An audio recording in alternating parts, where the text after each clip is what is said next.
రాజ్యతృష్ణతో ఉన్నటువంటి నా సవతి తండ్రి ఇప్పుడు ధర్మమును చూడడు. కాబట్టి నన్ను, నా చిన్నివాడైన కొడుకుని కూడా చంపేస్తాడు.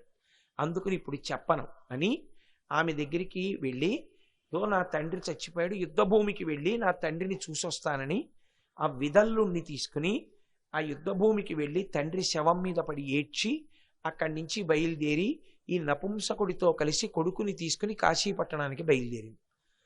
దురదృష్టం వెంటాడితే అలా ఇలా ఉండదు. మార్గమధ్యంలో ఆవిడ్ని దొంగలు దోచుకున్నారు. ఒంటి మీద కనీసం ఒక్క నగ కూడా లేదు. ఇప్పుడు ఆ పిల్లవాడిని తీసుకుని ఆ విదల్లుడితో కలిసి గంగానదిని ఒక పడవ మీద దాటి ఆమె భరద్వాజ మహర్షి ఉన్నటువంటి ఆశ్రమ ప్రాంతానికి చేరుకుంది. ఆవిడ అదృష్టం ఏమైనా కలిసి వస్తే అక్కడే కలిసి వచ్చింది. ఇప్పుడు ఆమె భరద్వాజుడి ఆశ్రమానికి చేరుకుని ఆయనతో ఒక మాట, అంటే ఎవరి దగ్గర ఎప్పుడు ఎలా మాట్లాడాలి అన్నది తెలిసి ఉండాలి. అందరి దగ్గర ఒక గాట గట్టి మాట్లాడడం అసహ్యంగా ఉంటుంది. ఎందుచేత అంటే మీతో నేను ఒక్క మాట మనవి చేస్తాను. అందరితో దగ్గర కన్నా చాలా చాలా జాగ్రత్తగా ఎవరితో ఉండాలో తెలుసా అండి? చాలా జాగ్రత్తగా ఉండవలసింది మహాత్ములతోటి, ప్రత్యేకించి గురువుతోటి. ఎందుకో తెలుసా? మీకు బాగా చనువుగా ఉన్నారనుకుని గురువుగారి దగ్గర కానీ కొంచెం తొందరపడి ఎక్కువ మాట్లాడడం జరిగిందనుకోండి, అందులో ఏ తేడా పాడా వచ్చినా శాశ్వతంగా దూరం అవుతారు. అదొక్కటడ్డు పెట్టి సంస్కారమునకు చిందినవాడు కాడని దూరం చేస్తారు. అందుకే అందరికన్నా గురువు దగ్గరికి వెళ్ళేటప్పుడే చాలా జాగ్రత్తగా వెళ్ళాలి. గురువు దగ్గర మాట్లాడేటప్పుడు చాలా జాగ్రత్తగా మాట్లాడాలి. 1కి 10 మాటలు మనసులో సిద్ధమై వెళ్ళాలి. ఆయన చెప్పేదే ఎక్కువ వినాలి. మనం తక్కువగా మాట్లాడడమే మంచిది. ఎందుకంటే సంస్కార బలం రీత్యా చెప్తూ ఇది చెప్పడం ఎందుకు అనిపిస్తుంది గురువు దగ్గర కూడా. ఇది యథార్థం. నేను మీతో యథార్థం మనవి చేస్తాను. ఇప్పుడు ఇది ఎందుకు లేదు చెప్పడం ఈయనకి అనిపిస్తుంది. గురువు దగ్గర దాపరికం పెట్టిన పాపం ఖాతాలో పడుతుంది. గురువుకి తెలియదని మీరు అనుకోకండి, ఆయన తెలుసుకోగలడు. తెలుసుకోవాలనుకుంటే తెలిసిపోతుంది. కానీ ఆయనకి తెలుసుకునే ప్రయత్నం ఆ అవసరం ఉండదు. నాకెందుకని ఊరుకుంటాడంతే. సాక్షాత్ శారద మహానుభావుడు పరమాచార్య స్వామి అంటే నడిచి వెళ్ళిన కామాక్షి, భూత భవిష్యత్ వర్తమాన కాలమునది లెక్క కట్టారైన. అటువంటి మహాపురుషుడికి కూడా తప్పలేదు. ఆయన దగ్గరికి వచ్చి పాండితీ ప్రకర్ష చేసే ప్రయత్నాలు చేస్తే ఉత్తర క్షణంలో ఆయన పట్టుకుంటే తల గిర్ర తిరిగి ఆయన పాదముల మీద పడిపోయిన సందర్భములు ఎన్నో. ఇప్పుడు నేను మీకు అవన్నీ చూపించడం ఎందుకు అని నేను చూపించట్లేదు. శృంగగిరి పీఠాధిపతులకు అటువంటి అనుభవాలు ఎన్నో. నేను ఆ గురువైభవంలో మీకు అటువంటివి ఎన్నో చూపించాను కూడా ఉపన్యాసాలు చెప్పినప్పుడు గురు పూర్ణిమకి. కనుక అది సాధన అంటే గురువు గారి దగ్గరికి వెళ్ళడంలో సాధన, యథార్థమునకు ఈశ్వరుణ్ణి చేరుకోవడంలో సాధన. మీరు బాగా గమనించగలిగితే ఈ రెండిటికి వ్యత్యాసం లేదు. ఉంది అనుకున్నవాడు ప్రయోజనాన్ని పొందలేడు. కాబట్టి మీరు ఏది చేస్తున్నారో అది నా యందు అన్వయమవుతుంది. నేను యజ్ఞ సంభారమంత పవిత్రమైన దానను, యజ్ఞ సంభారమును రక్షించడం ఎంత పవిత్రమో నాకు ఆశ్రయం ఇవ్వడం అంత కర్తవ్యం. ఇప్పుడు నేను ఆర్తితో ఉన్నాను, నాకు దిక్కు లేదు, కాబట్టి నన్ను రక్షించండి. ఆయన ఎంతో సంతోషించాడు. మన ఆశ్రమంలో ఉండు. ఇప్పుడు ఆవిడ ఆశ్రమంలో ఉండి ఆశ్రమ జీవనమునందు ఎలా ఉండాలో అలా ఉండడం ప్రారంభం చేసింది. అందుకని ఎక్కడ ఉన్నామో అక్కడ ఉండడానికి అనువైనట్లుగా బ్రతకడం మనం నేర్చుకోవాలి. అదే నేర్చుకుంది మహాతల్లి మనోరమ. అభ్యున్నతి రమ్మంటే ఎక్కడి నుంచి వస్తుందండి? అభ్యున్నతి వచ్చేది మీరు ఎంత పవిత్రమైన జీవనము చేస్తున్నారు అన్న దాన్ని బట్టే వస్తుంది కదా. మీరు ఎక్కడొచ్చింది మనోరమకి అభ్యున్నతి అంటే? ఆవిడ అక్కడ తపస్సు చేసిందా అండి? రోజు భరద్వాజుడి కాళ్ళకి దండం పెట్టిందా అండి? మారేడు దళాలు దండలు కట్టిందా అండి? ఇవన్నీ కాదు. మఠంలో ఎలా ఉండాలో అలా ఉంది, ఆశ్రమంలో ఎలా ఉండాలో అలా ఉంది. మనం కూడా అలా ఉంటేనే అభ్యున్నతి. అందుకే ఎక్కడ భక్తి కరడు కట్టి ఉందో గుర్తుపట్టడం అంత పెద్ద విషయం అని అనుకోకండి, తెలుస్తుంది. కాబట్టి మనోరమ అలా ఆశ్రమంలో జీవించింది. గొప్ప సంతోషాన్ని పొందాడు భరద్వాజుడు. అమ్మా, నువ్వు అభ్యున్నతిని పొందుతావు, మనసులో సంకల్పం చేశాడంతే. అంతే, శివ సంకల్పమస్తు. పెద్దల దగ్గర మీరు వినయంతో ఉన్నారనుకోండి, ఆయన 10 కాలాలు బాగుండాలి అని ఆయన అనుకున్నాడు అనుకోండి, ఆయన వృద్ధిలోకి రావాలి అనుకున్నాడు అనుకోండి, అంతే, వృద్ధిలోకి వచ్చేస్తుంది. ఆయన సంకల్పాన్ని ఈశ్వరుడు నిజం చేసేస్తాడు. ఎందుకంటే ఆయన జీవితం అటువంటిది, అది హోమగుండంలో ఆజ్యంలా ఉంటుంది, అది అంత పవిత్ర జీవనం ఉన్నవాడు. కాబట్టి భరద్వాజుడు సంకల్పం చేస్తున్నాడని మీరు గమనించాలి. అన్నీ రాశారా పుస్తకంలో అని చూడక్కర్లేదు, అన్నీ చెప్పారా అని చూడక్కర్లేదు. అందుకు ప్రవచనం చెప్పాలి. కాబట్టి కంఠం అంగీకరించకపోయినా మాట్లాడడం ఎందుకంటే, కంఠం దాచుకోవడానికి గురువుగారు ఎందుకు, ఎవరైనా చాలు. కాబట్టి ఆమె అభ్యున్నతిని పొందుతోంది. ఇప్పుడు ఈ పిల్లవాడు ఏం చేస్తాడు? వాడు ఏమైనా కత్తి విద్య నేర్చుకుంటాడా, లలిత కళలు నేర్చుకుంటాడా, మంత్రాంగం నేర్చుకుంటాడా? వాడు పిల్లలతో ఆడుకుంటున్నాడు ఆశ్రమంలో. ఇప్పుడు క్షత్రియుడు వేదం నేర్చుకుని క్షత్రియుడు యజ్ఞం చేయడం ఎలాగో యాగం చేయడం ఎలాగో నేర్చుకుంటే మంచిదే. అదొక్కటే నేర్చుకుంటే ఏమైనా ఉందా ఉపయోగం? రేపు రాజయ్య ఏం చేస్తాడు? మళ్ళీ రాజ్యం వస్తే నాకు యజ్ఞం చేయడం ఒకటే వచ్చండి, యాగం చేయడం ఒకటే వచ్చండి, ఎందుకు పనికి వస్తాడు? కానీ ఎక్కడో ఆవిడని అనుగ్రహిస్తోంది అమ్మవారు, అనుగ్రహిస్తున్నాడు గురువు. ఇప్పుడు మనోరమని అనుగ్రహిస్తే మనోరమ సంతోషించాలంటే ఏం జరగాలి? సుదర్శనుడికి రాజ్యం రావాలి కదూ. ఆవిడికి భర్త రాడిహ, కానీ సుదర్శనుడికి రాజ్యం రావాలి. వస్తే ఆవిడ సంతోషిస్తుంది. ఇది గురువుగారు ఆవిడ పట్ల సంతోషిస్తుంటే అమ్మవారు సంతోషిస్తోంది. నేను అదే మీతో మనవి చేసింది. గురువు ఒకరు, ఈశ్వరుడు ఒకరు కాదు. ఇప్పుడు అమ్మవారే ఒక చిత్రమైనటువంటి స్థితిని తెచ్చిందో రోజున. పిల్లలందరూ ఆడుకుంటున్నారు. ఆడుకుంటుంటే ఆ నపుంసకుడు ఆవిడితో మనోరమతో సాయంగా వచ్చినటువంటి వాడు సైరంధ్రి అటుగా వెడుతున్నాడు. పిల్లలు సంస్కృతం చదువుకుంటారు కదా ఆశ్రమాల్లో. ఆ మునికుమారుడు అక్కడ అతన్ని పిలిచి క్లీబా అన్నాడు. క్లీబా అంటే ఓ నపుంసక సైరంధ్రి ఇలారా అని. క్లీబా అన్నాడు. ఈ పిల్లవాడికి ఎవరు? సుదర్శనుడు విన్నాడు. క్లీబా, అబ్బా భలే ఉందిరా, ఇదేమిటో అక్షరం అనుకున్నాడు. ఆలోచించాడు, ఆలోచించి బా తీసేశాడు. పక్కకి తీసుకొచ్చి సున్న పెట్టాడు, పూర్ణానుస్వరం పెట్టేటప్పటికీ క్లీం అయింది. అది ఇదేటో క్లీం, బాగుందిరా ఈ అక్షరం అనుకున్నాడు. అనుకుని అలవాటు చేసేసుకున్నాడు. అలవాటు అయిపోయింది. అమ్మవారు చేసేసింది అనాలి, అతను చేసుకున్నాడు అనకూడదు. అతను చేసుకున్నాడు అనుకుంటే నీకు దేవీ భాగవతం అర్థం కాలేదని గుర్తు. గురువుగారి అనుగ్రహం మనోరమయందు ప్రసరించి రాజ్యాధికార సిద్ధి పొందడానికి యోగ్యంగా అమ్మవారి అనుగ్రహానికి పిల్లవాడికి కామరాజ బీజం అందేసింది. అది కామరాజ బీజాక్షరం. వాడికి తెలియదు ఆ విషయం. తెలియక క్లీం క్లీం క్లీం క్లీం క్లీం క్లీం అంటుండేవాడు. అదో సరదాగా ఉండేదే పిల్లడికి.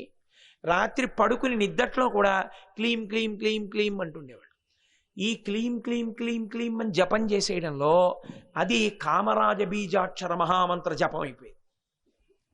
ఇలా కొన్ని సంవత్సరములు చేసేశాడు తెలియకుండా. తెలిసి చేసినా తెలియక చేసిన జపం జపానికి ఆ సిద్ధి ఉంది. ఇప్పుడు ఆవిడేం చేసింది? కొన్ని సంవత్సరాలు పోయాక పిల్లవాడు ఒక్కడే ఉన్నాడు. ఏ ఒక్కడు చేశాడో ఆ ఒక్కడినే కదా అనుగ్రహించాలి. ఇప్పుడు ఆవిడ ఒక రోజున పిల్లవాడు కూర్చునుండగా రక్తాంబరాం రక్తవర్ణాం రక్త సర్వాంగభూషణాం గారుడేవాహనే సంస్థాం వైష్ణవీం శక్తిమద్భుతాం. ఎర్రని తల్లి ఎర్రని చీర కట్టుకుని ఎర్రని ఆభరణాలతో గరుత్మంత వాహనం మీద ఆమె వైష్ణవీ శక్తిగా కనపడి దర్శనమిచ్చింది. ఆమె ఎలా కనపడింది అన్న దాన్ని బట్టి అది ఇస్తోంది అని గుర్తు. ఒకడికి శారదగా ఆవిడ కనపడింది అంటే వాణ్ణి జ్ఞానముతో అనుగ్రహిస్తోంది, వాగ్దేవిగా అనుగ్రహించింది, వాడికి సభల యందు ఎదురు లేదు అని గుర్తు. వైష్ణవిగా దర్శనమిచ్చింది, రాజ్యాధికారమును పొందుతాడని గుర్తు. అమ్మవారిని స్తోత్రం చేశాడు, నమస్కరించాడు, అంతర్ధానం అయిపోయి ఆయనేం అడగలేదు. కానీ ఈవిడ కనపడము వెళ్ళడము అంతే. అక్కడే ఉన్న శృంగబేరపురాధీశుడు ఆ పిల్లవాడికి 4 గుర్రాల రథాన్ని పట్టుకొచ్చి ఇచ్చాడు. కాలం గడిచిపోతోంది. అమ్మవారి అనుగ్రహం కలిగితే ఎంతసేపు అండి, ఆ తల్లి ఏదైనా చేస్తుంది. కాశీరాజు గారు సుబాహువు, ఆయన భార్య వైదర్భి, వాళ్ళకు ఒక్కతే కూతురు, పిల్లలు లేరు, ఆ ఒక్క పిల్ల తప్ప. ఆ పిల్ల రాత్రి పడుకుని నిద్రపోతోంది. ఆ పిల్లకి పరదేవత కల్లోకి వచ్చింది. కల్లోకి వచ్చి, నీకు తగిన వరుడెవరో నేను నిర్ణయం చేశాను. అదిగో ధ్రువసంధి యొక్క కుమారుడైనటువంటి సుదర్శనుడు భరద్వాజ మహర్షి ఆశ్రమంలో పెరుగుతున్నాడు. అతనికిచ్చి నీ వివాహం జరగాలి, నువ్వు అతన్ని వివాహం చేసుకో అని అమ్మవారు నిర్ణయం చేసింది. ఆ పిల్ల పేరు శశికళ. ఇప్పుడు ఆ పిల్ల నిద్రలేచింది. అలా ఉన్నాడా అటువంటి పిల్లవాడు, అమ్మవారు నాకు చెప్పింది అని ఆలోచించడం మొదలుపెట్టింది. ఒక రోజున ఎవరో బ్రాహ్మణుడుగా వచ్చాడు. కాశీ అంటే రాని యాత్రికుడు ఎవరు ఉంటాడు, కాబట్టి ఎవరో బ్రాహ్మణుడుగా వస్తే ఆవిడ, అయ్యా మీరు ఎక్కడెక్కడికి వెళ్ళారు చెప్పండి అని. అయోధ్య, మధుర, మాయా, కాశీ, కాంచి, అవంతిక ఇవన్నీ మోక్షపురాలు కదా, అందుకని అయోధ్య వెళ్ళని వాళ్ళు ఎవరు? అమ్మ అయోధ్యాది నగరములను చూసి వస్తున్నానన్నాడు. ఈ పిల్లంది, అయోధ్యలో భరద్వాజ మహర్షి ఆశ్రమానికి వెళ్ళారా అని. అంటే ఈయనెందుకు అడగడం అంటే, బ్రాహ్మణుడు మరి ఆశ్రమానికి వెళ్ళడు, వెళ్ళిన తర్వాత ఇక్కడ హోటళ్లలో టిఫిన్లు ఎక్కడ బాగున్నాయని వెళ్తాడా, ఇక్కడ ఆశ్రమాలు ఎక్కడ ఉన్నాయి, దేవాలయాలు ఏవి ఉన్నాయని వెళ్ళాలి. అందుకని వెళ్ళావా భరద్వాజాశ్రమానికి? వెళ్ళాను. అక్కడ సుదర్శనుడని నీకు తగిన వరుడున్నాడు, అమ్మవారు పలికిస్తోంది. ఆవిడే వాగ్దేవి అయి పలికిస్తోంది బ్రాహ్మణుడి చేత. అమ్మా, ప్రస్తుతం రాజ్యం లేదు, కానీ నీకు తగిన వరుడు, అతన్ని నువ్వు వివాహం చేసుకోవాలి తల్లి అని ఆయన రూపగుణ విశేషములను వర్ణించి వెళ్ళిపోయాడు. ఇదే ప్రచోదయాత్. ఆ తల్లి కార్యమును ఘటింప చెయ్యడానికి ఏవేవి సమకూరాలో వాటిని సమకూరేటట్టు చేస్తుంది. వెనక ఎవరో తెలుసా అండి? పరదేవత ఉన్నది. పరదేవత ఉండి ఆవిడ నడిపిస్తోందన్నమాట, సంకల్పాన్ని నిజం చెయ్యడానికి నడిపిస్తూ ఉంటుంది. కాబట్టి ఇప్పుడు ఈవిడ ఆయన గురించి చాలా కలలు కంటోంది, నేను ఆ సుదర్శనుడికే భార్యని కావాలని. కాలం గడిచిపోయింది. ఈమెకు స్వయంవరం ప్రకటించాడు రాజు. ఈ పిల్ల తల్లికి వెళ్ళి చెప్పింది, అమ్మా నేను సుదర్శనుణ్ణి వివాహం చేసుకుంటాను.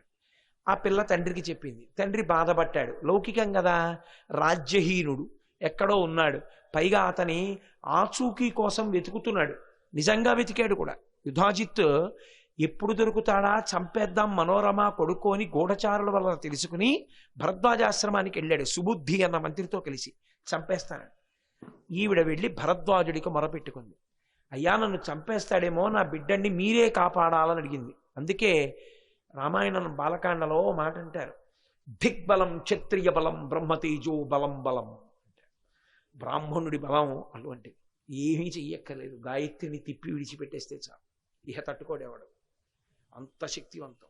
అనుష్ఠాన ప్రక్రియ తెలిసి గాయత్రిని అంత నిష్ఠతో జపం చేసేవాడి దగ్గర అంత బలం ఉంటుంది. అందుకే దిగ్బలం క్షత్రియ బలం బ్రహ్మతేజో బలం బలం అంటాడు విశ్వామిత్రుడు.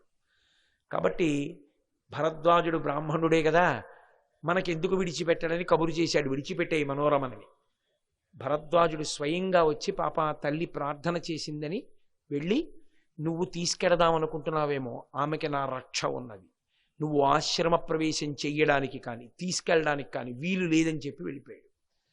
ఆయన అన్నాడు, బ్రాహ్మణుడు ఆయన చెప్తే ఆగడం ఏమిటి, వెళ్ళి చంపేద్దాం రా అన్నాడు మంత్రిని, సుబుద్ధిని. ఆయన అన్నాడు, నీలాటి రాజే వెనకడు కూడా ఉండేవాడు విశ్వామిత్రుడు. ఇలా అనుకునే వశిష్ఠుడి దగ్గరికి వెళ్ళాడు. చాలా ప్రమాదం వచ్చింది, బ్రాహ్మణ బలం ఏమనుకుంటున్నావు, లేనిపోని ఆగడం చెయ్యకు, వెనక్కి వెళ్ళిపోదాం అన్నాడు. విడిపోయాడు. అందుకు బతికాడు సుదర్శనుడు. అంటే అమ్మవారి అనుగ్రహం ఎలా రక్షింపజేస్తుందో చూడండి. ఇంతమందిని చంపినవాడు భరద్వాజుని యొక్క అండదండలలో ఉన్నవాడిని చంపలేకపోయాడు. ఇది గురువు యొక్క అనుగ్రహం అంటే అలా ఉంటుంది. అది గురువైభవం అంటే. సనాతన ధర్మంలో అందుకే గురుర్బ్రహ్మ గురుర్విష్ణు గురుర్దేవో మహేశ్వర గురు సాక్షాత్ పరబ్రహ్మ తస్మై శ్రీ గురవై నమః. శంకరులంతటి వారు గోవింద భగవత్పాదుల పేరు చెప్తే ఇలా వంగిపోయేవారు. నిజానికి శంకరులు అపరశంకరులు. ఆయనకి గోవింద భగవత్పాదులు కొత్తగా నేర్పించింది ఇది ఉంది అని చెప్పడానికి ఏం లేదు. కానీ ఆయన నేను చెప్పినది కానీ నేను చేసినది కానీ అంతా మా గురువు గారి యొక్క అనుగ్రహమే అని గోవింద భగవత్పాదుల్ని అంత గొప్పగా కీర్తించారు. అందుకే మనకి చంద్రశేఖర భారతీ స్వామి వారు దానికి చాలా గొప్ప వ్యాఖ్య రాశారు కూడా. ఇందులో గురువు గారి పేరు చెప్పుకుంటూ నేను గురువుగారి కింకరుణ్ణి అని గోవింద భగవత్పాదుల్ని అంత కీర్తన చేస్తారు. గురుభక్తి అంత గొప్పది. శంకరులంతటి వారు అంత గురుభక్తి ప్రకటనం చేశారు. ఇప్పుడు స్వయంవరం ప్రకటింపబడింది. అందరూ వచ్చారు. ఈ పిల్ల శశికళ ఒక బ్రాహ్మణుడి ద్వారా సుదర్శనుడికి కబురు చేసింది, నువ్వు కూడా స్వయంవరానికి రా, నేను నిన్నే వరిస్తానని. ఆయన బయలుదేరాడు రథం ఎక్కి. తల్లి బెంగబెట్టుకుంది. అక్కడికి యుధాజిత్ వస్తాడు. యుధాజిత్ యొక్క మనవడైనటువంటి శత్రుజిత్ వస్తాడు. ఇప్పుడు వాళ్ళు ఈ పిల్లాన్ని చంపేస్తారేమో, ఎందుకంటే ఏముంది సైన్యం, ఏమీ లేదు. బెంగ పెట్టుకుని ఆమె పరదేవతని ప్రార్థన చేసింది. గురువైన భరద్వాజుడిని ప్రార్థించింది. భరద్వాజుడు ఆశీర్వచనం చేశాడు, శుభం భూయాత్, అంతా సక్రమంగా నడుస్తుంది, బెంగ పెట్టుకోకు, బయలుదేరు అంతే.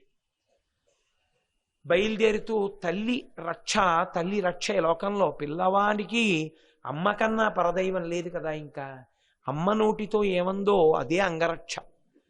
అందుకని ఆవిడ ఒక మాట చెప్పింది, సర్వదా సర్వదేశేషు పాతుత్వాం భువనేశ్వరి మహామాయా జగద్ధాత్రి సచ్చిదానంద రూపిణి. నేను మీతో కాశీపట్టణానికి బయలుదేరే ముందు మీ అందరితో ఈ శ్లోకాన్నే 3 మాటలు చెప్పించి బయలుదేరమని చెప్పాను. రేపు కూడా మీతో ఇదే చెప్పించి ప్రయాణం ప్రారంభించమని చెప్తాను. సర్వదా, ఎల్లప్పుడూ, కాలమునందు, సర్వదేశేషు, దేశమునందు వాయు ఉండొచ్చు, జలం ఉండొచ్చు, అగ్ని ఉండొచ్చు, గాలి ఉండొచ్చు, ఎలా అయినా ఉండొచ్చు. సర్వదేశేషు పాతుత్వాం భువనేశ్వరి, నిన్ను భువనేశ్వరి రక్షించుగాక. మహామాయా జగద్ధాత్రి సచ్చిదానంద రూపిణి, మహామాయ జగత్తుకు అధిదాత్రి సచ్చిదానంద రూపిణి అయిన తల్లి నిన్ను కాపాడుగాక. అది తల్లి చేసిన ఆశీర్వచనం. యథార్థానికి ఈ శ్లోకం ఆడవాళ్ళందరికీ కంఠగతం కావాలి. ఎందుకంటే బిడ్డలు నమస్కారం చేసినప్పుడు తండ్రులైనా కూడా, ప్రత్యేకించి తల్లులు అన్నాను కానీ తండ్రులు కూడా ఈ శ్లోకంతో ఆశీర్వచనం చెయ్యాలి. సర్వదా సర్వదేశేషు పాతుత్వాం భువనేశ్వరి మహామాయా జగద్ధాత్రి సచ్చిదానంద రూపిణి అని ఆశీర్వచనం చెయ్యాలి. కాబట్టి ఇప్పుడు ఆవిడ ఆశీర్వదించింది. సుదర్శనుడు బయలుదేరుతున్నాడు. ఆవిడ కూడా ఉండలేక రథం ఎక్కింది. ఇద్దరు వచ్చారు, కాశీపట్టణం వచ్చారు. స్వయంవరం ప్రకటనమైంది. యుధాజిత్తు చూశాడు, శత్రుజిత్ చూశాడు. ఈయన వచ్చాడు, చంపేస్తామన్నారు. పెద్ద యుద్ధానికి సిద్ధమయ్యారు. వీడు రాజ్యభ్రష్టుడు, వీడికి రాజ్యం లేదు, వీడు రావడమేమిటి స్వయంవరానికి, మాకు పాత పగలున్నాయి, చంపేస్తానని బయలుదేరాడు.